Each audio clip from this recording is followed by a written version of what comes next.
Bore da croeso, hello, welcome.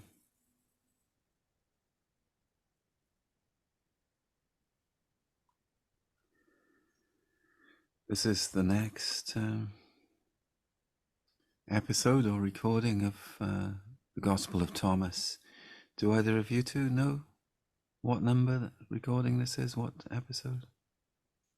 I think it is 13. Okay. So we've been looking at this Gospel now for some time, the Gospel of Thomas, using the translation by Jean-Yves Leloup. Wonderful translation, interpretation, really, of Syriac text. I think it's the Syriac, is it, that he's drawn it from? We've been doing this so long now, the technicalities of it, I've forgotten.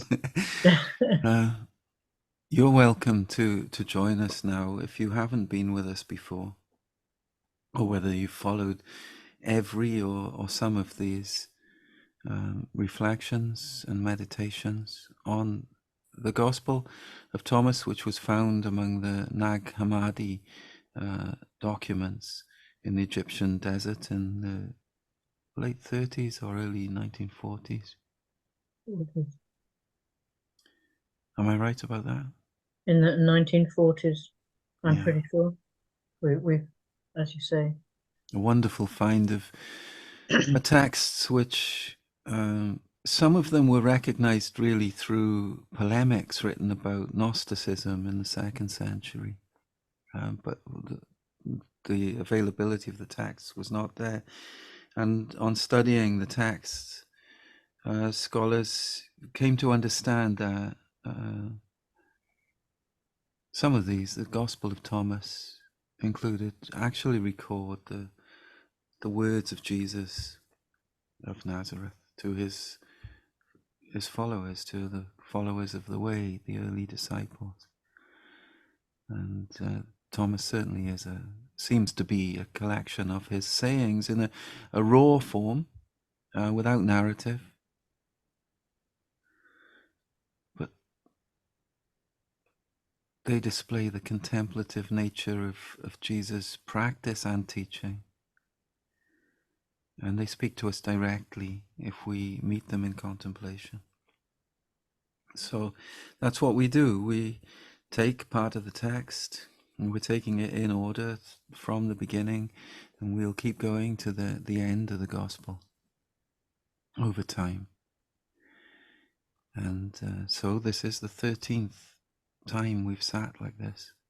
We make a recording, and then on Monday morning we have an open sharing and discussion with people who join us through the School of Christian Mysticism, and you're welcome to join us. Just come to the website, theschoolofchristianmysticism.co.uk, or write to us on the email that you find there, email address, and we'll give you the details that you need to join us. But this time, we are going to read and reflect on Logion, or sayings, 62 to 66. And this is beginning, if you have this book and if you're following the text, then it begins on page 37. Logion 62 to 66. We're going to read them as usual 3 times. The first time Malcolm will read, and after that the 3 of us will respond to it. We haven't prepared. We never prepare for this. We want to respond to the living word as it meets us in our heart, but we practice Lectio Divina so that meeting of the word can go deeper each time. Unlike a usual Lectio Divina practice, we're going to spend a slightly extended time speaking about our first impression of the text. And as we do that, we're engaging our intellect, and the intellect will fall away to a deeper contemplative reception of the words in the later reading. So in the second reading, after the second reading, we will just offer, as is typical in Lectio Divina practice, words or phrases that come in our hearts during that reading.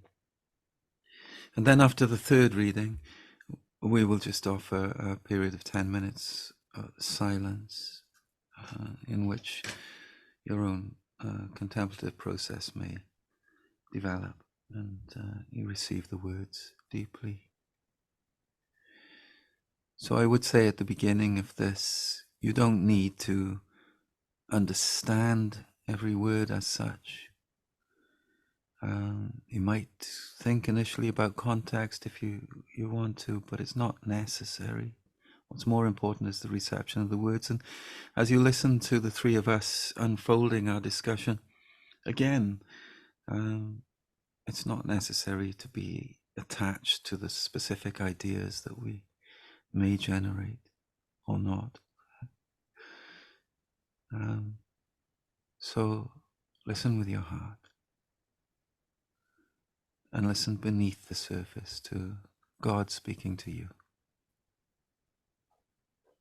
Holy wisdom, Chochmah, Holy Spirit, Rucha da Allah. Come, Holy Spirit, fill the hearts of your people. Kindle in us the fire of your love.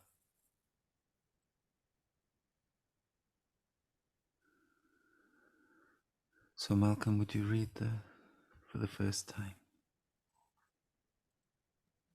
Yeshua said, I reveal my mysteries to those who become worthy.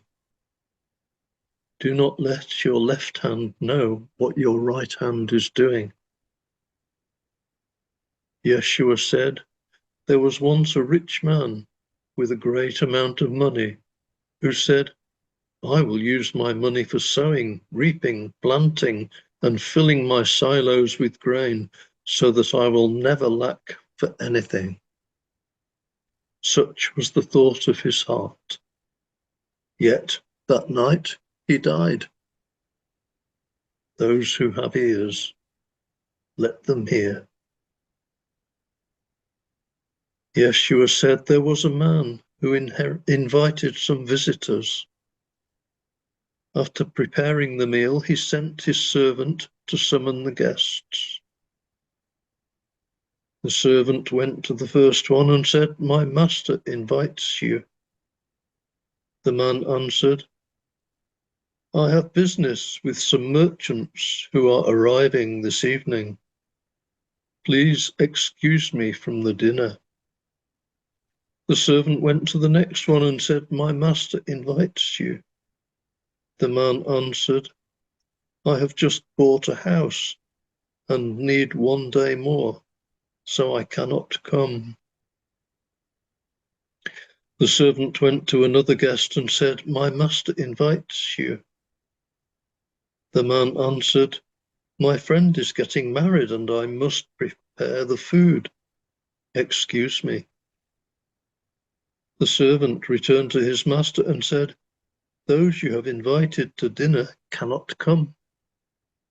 His master replied, then go out on the roads and invite whoever you find to dine with me.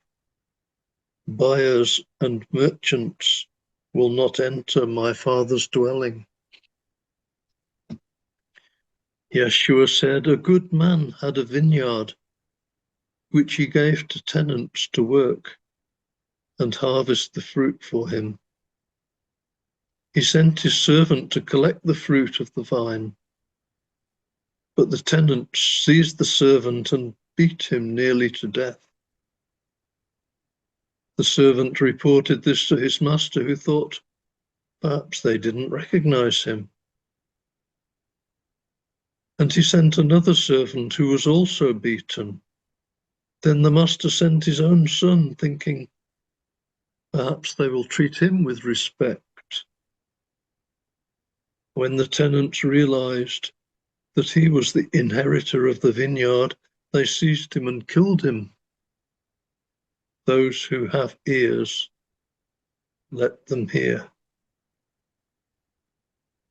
Yeshua said, show me the stone rejected by the builders.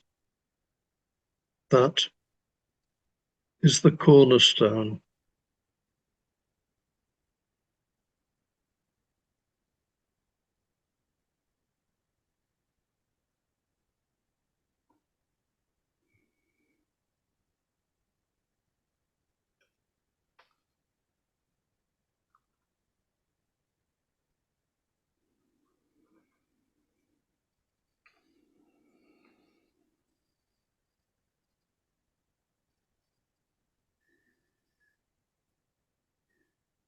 For me, my first impression is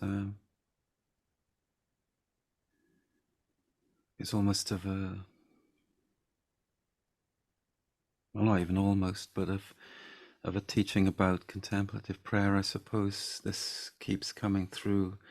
Jesus is teaching us how to pray and how to live, and those two things are not separate. They are part of the same.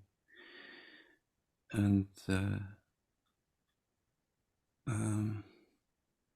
so initially, the rich person is like us when we think, oh, I am blessed, aren't I? So I'm going to use this now to do stuff, good stuff. Kind of egoic, in an egoic way, but the ego's life then is snatched away, and so all the planning of doing that, however righteous it might be and well intended, well, thinking about what you're going to do, just be now, and then we've got the invitation continuing to the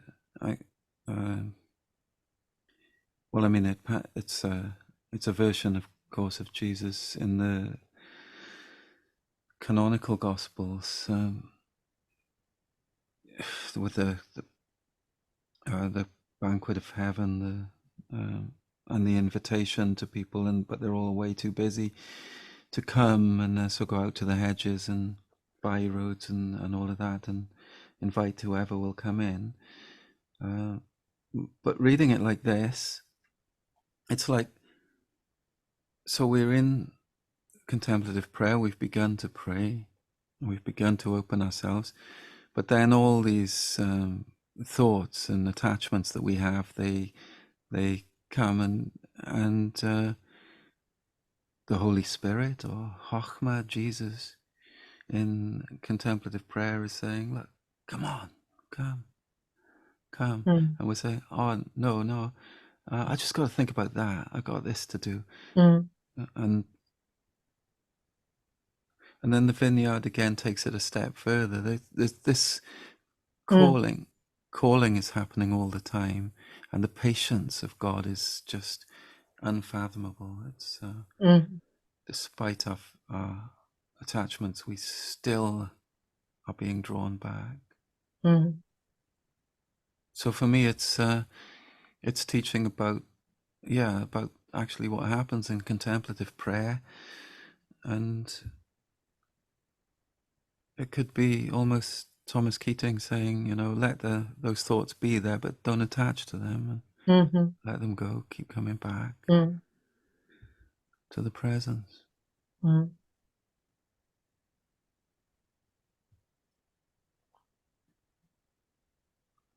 then, yes, and then there's that short verse, isn't there? That actually, what you've rejected is the cornerstone, is the very heart you need.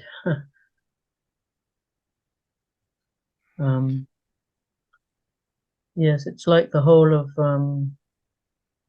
life, isn't it? Really, it's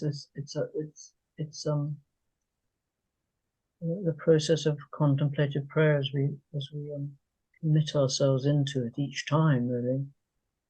But it's also a picture of how life is with so many distractions, isn't it? That take us away from, pull us out of the center. We say, don't we, in the school, come to the center, Yeah. Jesus' words, and I will meet you there. And yeah, but we avoid the center. There's the Sufi text, the Conference of the Birds. It's amusing, very amusing, and it's just like this. I don't know if you've read it, but the birds, they have this wonderful invitation by the Hoopoe, and he says, "I know the way to the Great Simorg." And they said, yeah, fantastic, we'd love to go. And then one by one, they all make their excuses. The birds do. That's an amusing text. This is amusing in a way, but sad as well.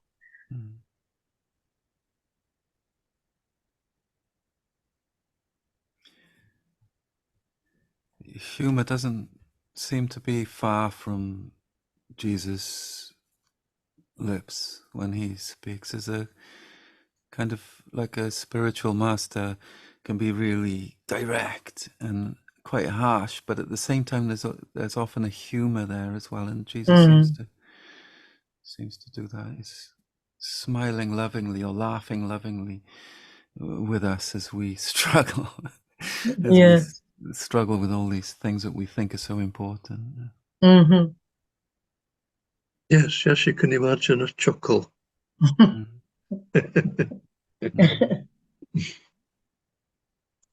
Yes, and that really helps, actually, that idea, doesn't it? Because otherwise, well, I know myself anyway, I take myself far too seriously, really. And we all do, if we're honest. Thank you. I don't know, I can't speak for the entire human race, but I empathize with what you say, and I notice it in me. Yes. Yes, it really helps to think that God is chuckling about the whole caboodle, really, about one's weakness and limitations and humanness. God loves us warts and all, you could say. Whatever, God knows what we are becoming, what we really are. Maybe, the cornerstone is the teaching of Christ, is Christ's self, but it's also perhaps our true self. It's what our important self, our self-importance rejects. The true self, or the reason we don't come to the center, I suppose, the reason why it's so resistant to coming to the But why? Why are we so resistant? Over to you, Malcolm. Why? And then after you've said that, we can all go home.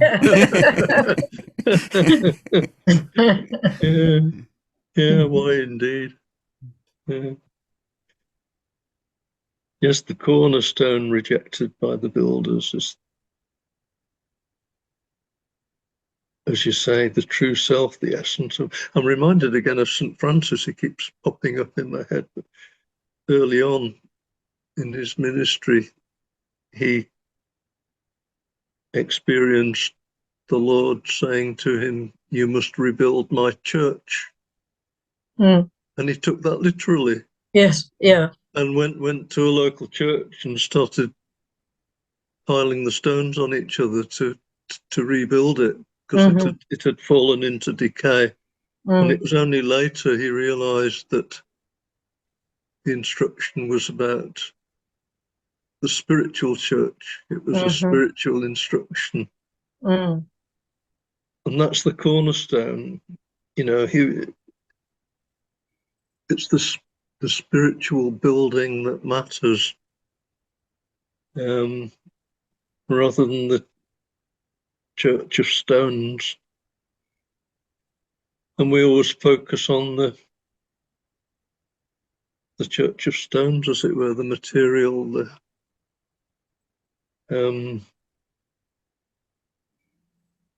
what we have to do, as you say, even during contemplative prayer, when we're repeatedly invited to get into the true self. It's there, it's waiting. It's not just waiting, it's open-armed. Come here. Yeah. I'm here, come on. And we still, even then, when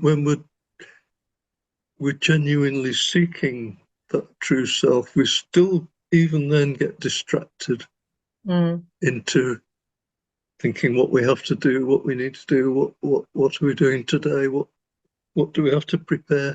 Do I really have time for this? Even, yeah. And yet that's the most important thing. It's the cornerstone. And as you say, why don't we see that? It's there freely on offer in its infinity. Yeah. It's Bizarre. we're quite astonishing, aren't we? Really, because we know it, Yeah. but yeah, There's a certain thick-skinnedness, isn't there?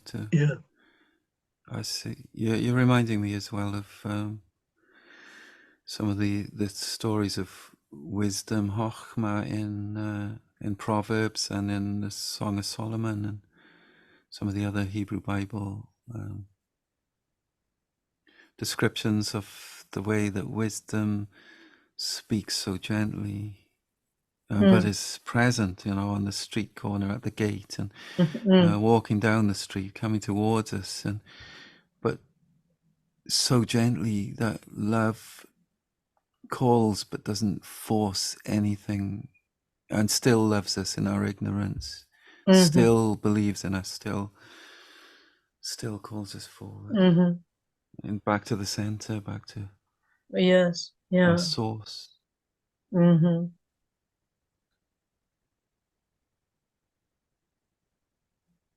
Yes, that's a very alluring idea, isn't it, of wisdom waiting at the gates. Yeah. I was just reminded about Jesus coming to Jerusalem and looking down and weeping.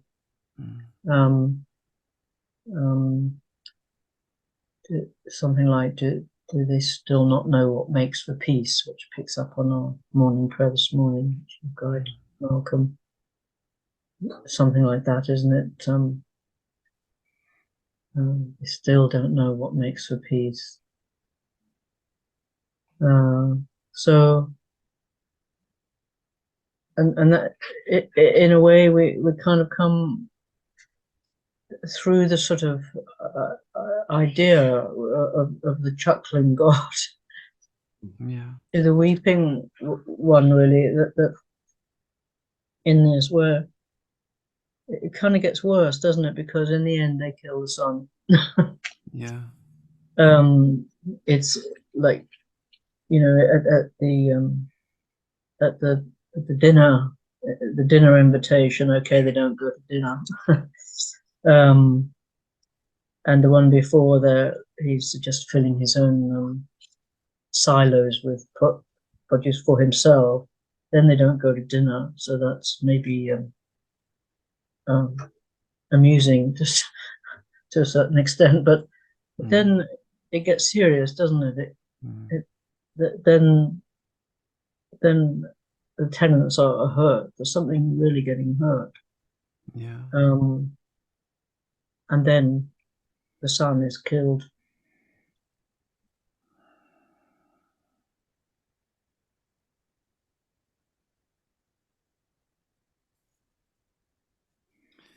Yeah. It's not just a game, is it? It's we have the choice eventually to extinguish in us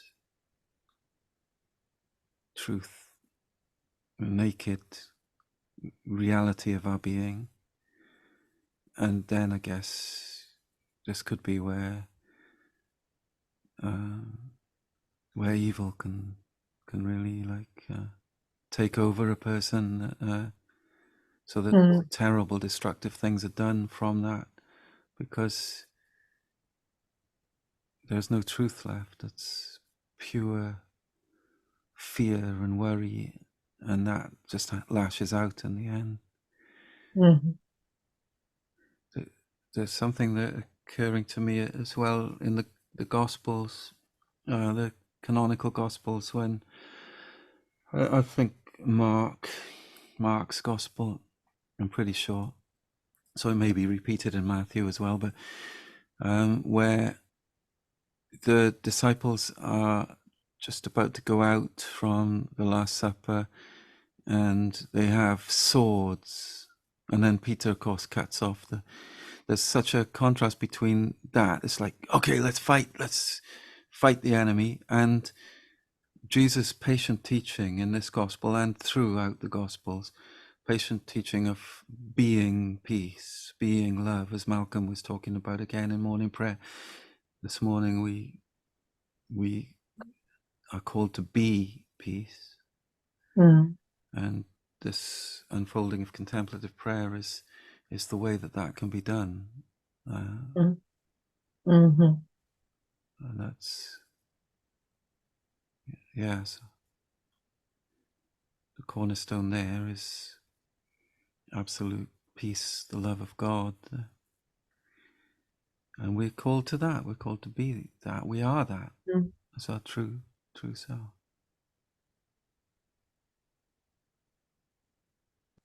Yeah, you mentioned choice, and in some ways that's the only one choice that we make. Do we turn to the world and our ego self, or do we turn to the true self, to God? And that's the choice. That's everything else flows from that. It's the one choice.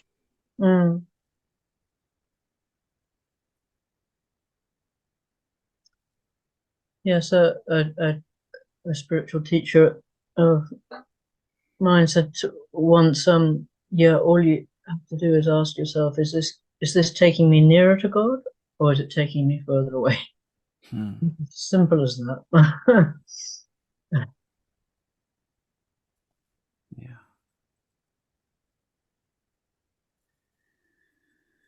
It needs a certain amount of wisdom already to actually discern that. Yeah. Yes. Sometimes. There's an echo here, I think, as well, with the story you told us of Francis just now, Malcolm, where he took it literally and started building up the church. Well, he responded, and he thought, oh yeah, I need to put bricks on here.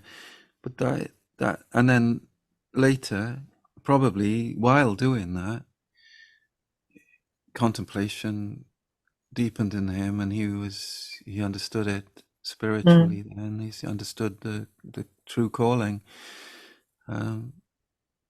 So if we're aware that there are stages and development within our spiritual physical life, let's not separate them, then we don't need to beat ourselves up because, I'm just not understanding, I'm not feeling you now, God, I'm not hearing you, I'm not sure what I need to do. We don't need to beat ourselves up about that. We just need to come back, isn't it, to the center, to pray and let it be, because God gives us everything now in this present moment, so we become present again. Yes.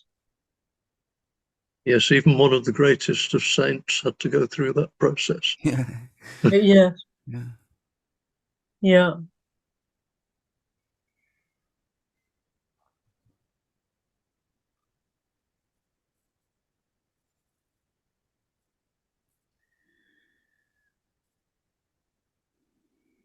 Do you feel like we've talked enough for now?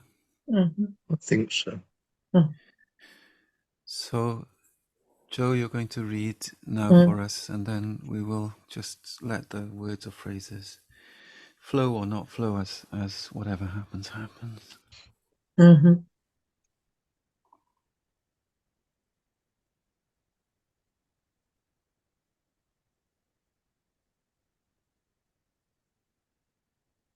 Yeshua said,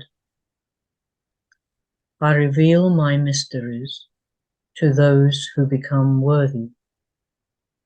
Do not let your left hand know what your right hand is doing.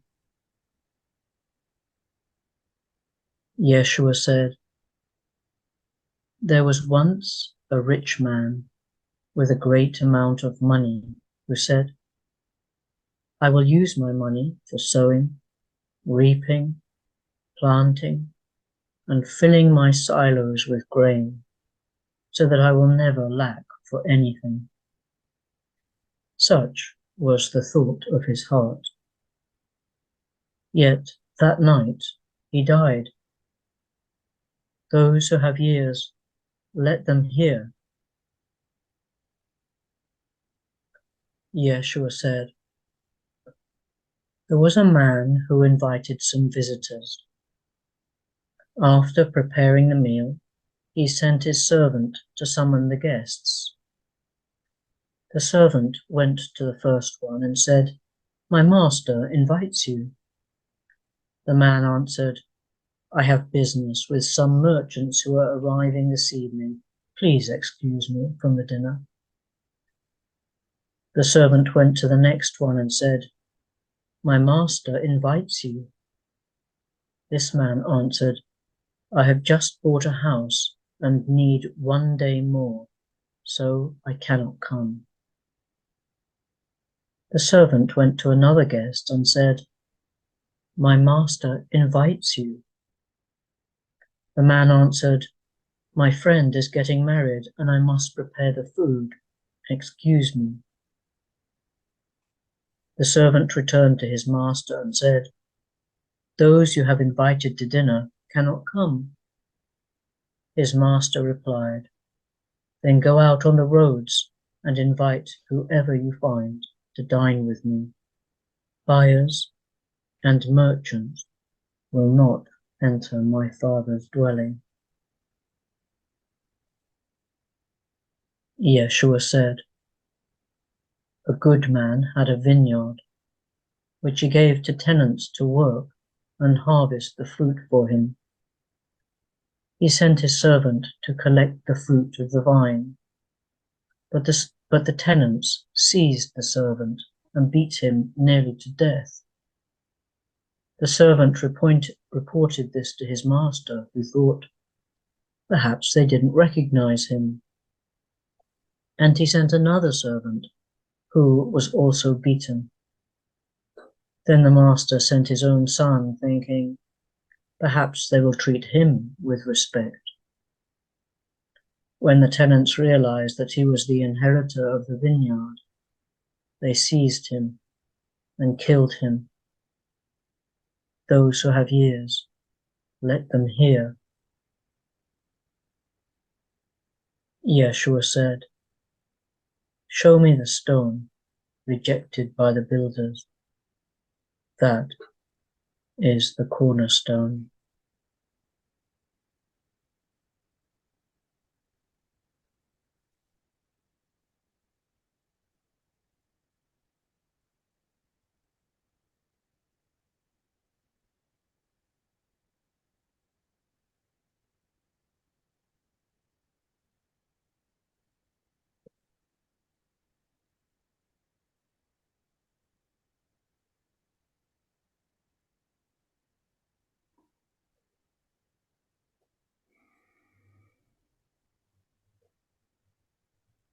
I reveal my mysteries to those who become worthy.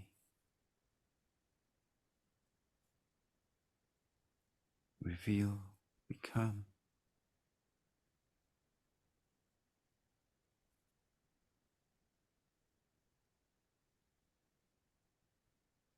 My mysteries.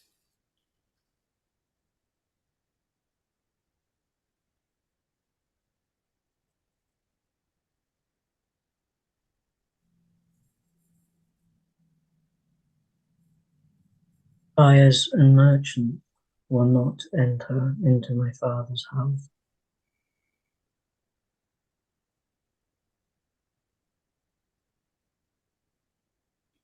I need just one more day.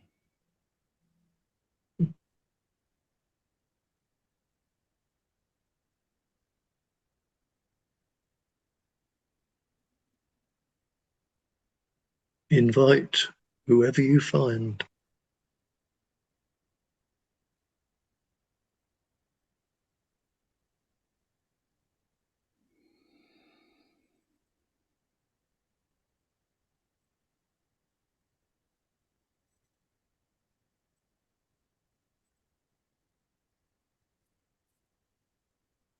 Invite.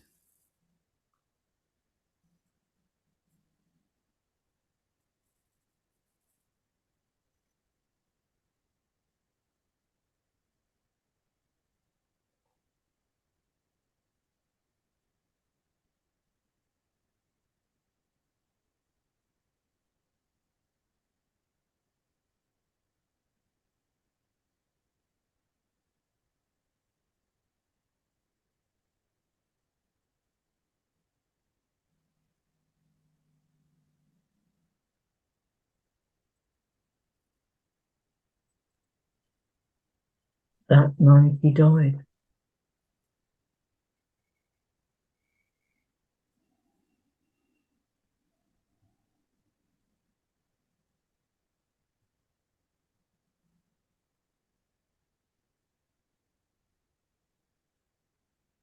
Leaving barnloads of attachments.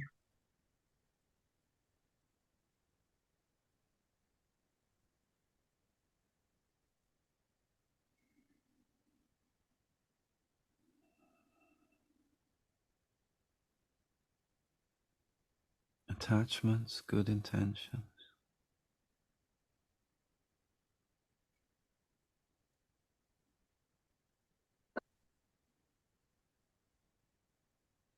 Invite.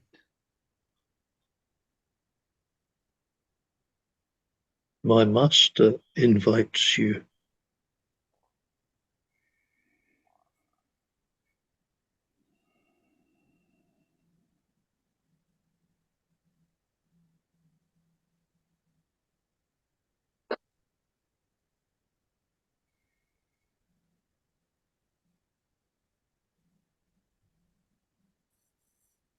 Jesus said, "Come," and Peter and John put down their nets and followed him.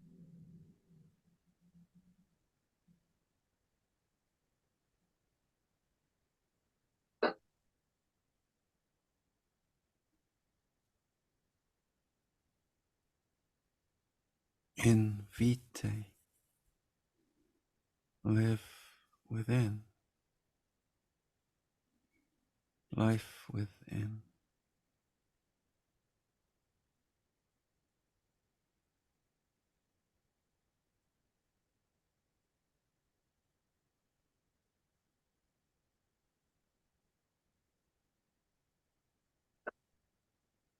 Come.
Dewch Amma. Come in here.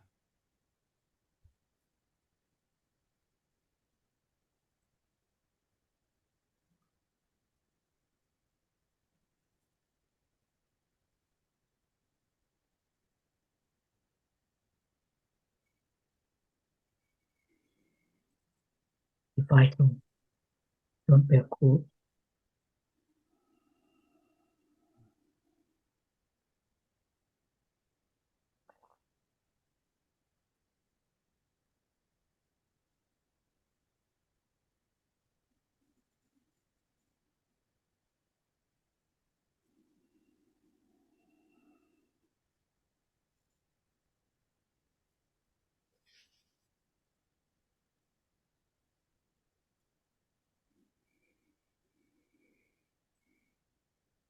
A third reading followed by 10 minutes of silence. I'll signal the time of silence by inviting the bowl to sound at the beginning and at the end.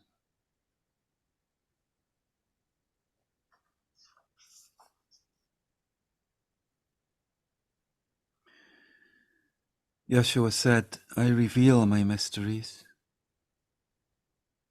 to those who become worthy. Do not let your left hand know what your right hand is doing. Yeshua said, there was once a rich man with a great amount of money who said, I will use my money for sowing, reaping, planting, and filling my silos with grain so that I will never lack for anything. Such was the thought of his heart. Yet that night he died. Those who have ears, let them hear. Yeshua said, there was a man who invited some visitors. After preparing the meal, he sent his servant to summon the guests. The servant went to the first one and said, my master invites you. The man answered, I have business with some merchants who are arriving this evening. Please excuse me from the dinner. The servant went to the next one and said, my master invites you. This man said, I have just bought a house and need 1 day more, so I cannot come. The servant went to another guest and said, my master invites you. The man answered, my friend is getting married and I must prepare the food. Excuse me. The servant returned to his master and said, those you have invited to dinner cannot come. His master replied, then go out on the roads and invite whoever you shall find to dine with me. Buyers and merchants will not enter my Father's dwelling. Yeshua said, a good man had a vineyard, which he gave to tenants to work and harvest the fruit for him. He sent his servant to collect the fruit of the vine, but the tenants seized the servant and beat him nearly to death. The servant reported this to his master, who thought perhaps they didn't recognize him. And he sent another servant, who was also beaten. Then the master sent his own son, thinking, perhaps they will treat him with respect. When the tenants realized that he was the inheritor of the vineyard, they seized him and killed him. Those who have ears, let them hear. Yeshua said, show me the stone rejected by the builders. That is the cornerstone.